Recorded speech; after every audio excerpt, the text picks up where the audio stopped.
Your Excellencies, distinguished ladies and gentlemen,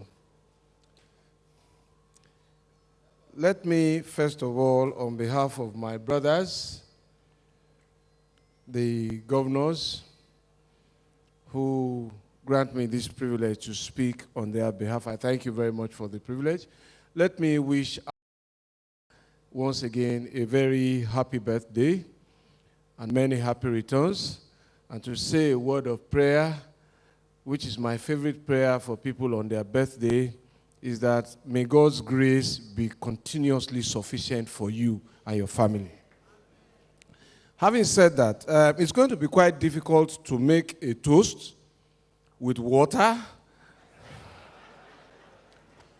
My difficulty is compounded by the fact that only a few people have the water, and I don't know how that very militant, visibly militant side of the crowd is going to react if we are drinking water. So we may just well equalize.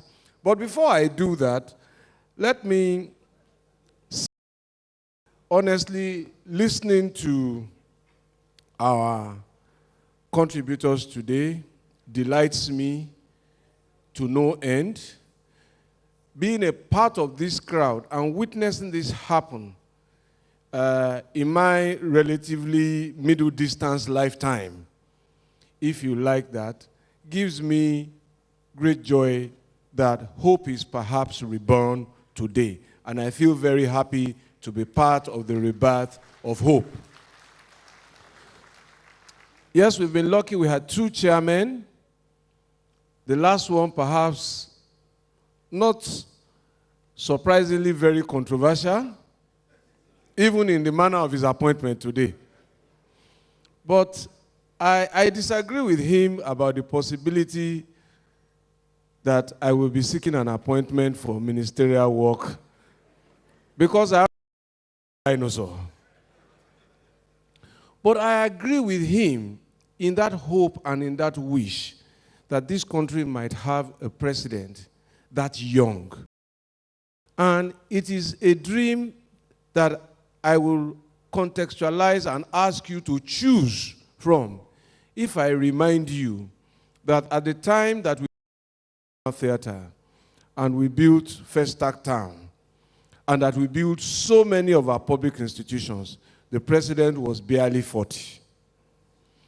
At the time that we had the first television station in the whole of Africa, the Liberty Stadium, and the tallest building in Africa, the leader of that government was about in his late 30s and 40s. So there's a connect between development and youthfulness, at least in the Nigerian case.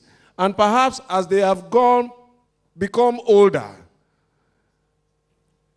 we have seen that things have not quite moved at the pace that we expect.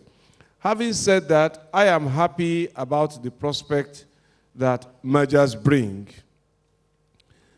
And if you look at our theme, beyond mergers, if we prefix it with look beyond mergers and prefix the second line with see a national movement for change, and perhaps listen to a new generation as they speak. That, for me, is what the merger offers. It offers a real choice for voters.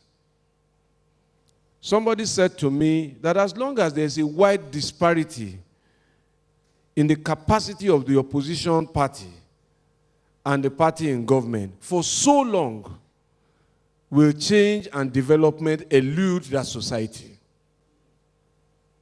It says because there is no real possibility of change, and the human behavior in any event is never to go and vote with an intention to lose. So even if they don't vote, there is no reason to really go and vote because there is no real chance that that opposition party stands a chance to win. And he told me about his country in India, that the difference between opposition and the party in government is so thin, so that the party in government misses or disconnects with his people at his own peril, is out at the next election. So that is the capacity for change that the merger that is on the horizon brings.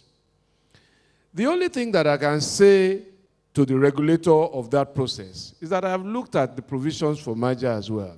And I think this is as good a place to talk about it.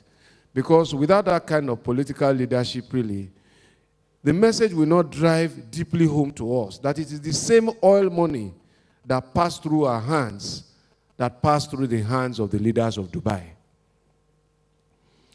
And therefore, I will say that although the guidelines are there, the question to ask, even as I listened yesterday to the commentaries, was a party that needs to merge do. Should it keep its name and hide it? Because some people,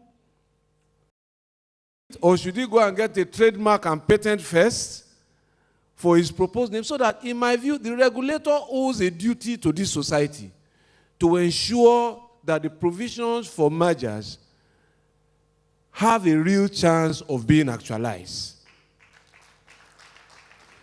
And in that way, it will save itself the agony of also deregistering parties and re-registering them.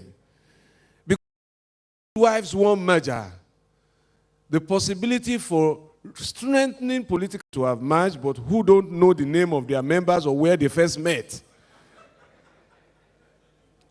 cannot now merge, is very refreshing. And I hope that as we look on beyond mergers, we will see that the birth of mergers will give us a new national movement for change that will include a very, very strong positioning, not just the voice, but a very, very strong positioning for this generation, the generation of tomorrow that are here today. Distinguished ladies and gentlemen, if you have a glass, if you have water, or if you have Coca-Cola or any bottle, all please rise.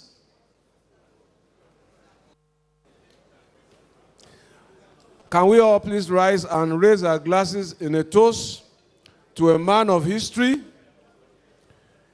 to a leader of vision, a man of courage, a selfless fighter, one who I say that the fight in him is bigger than his size. Happy birthday, Asiwaju. Many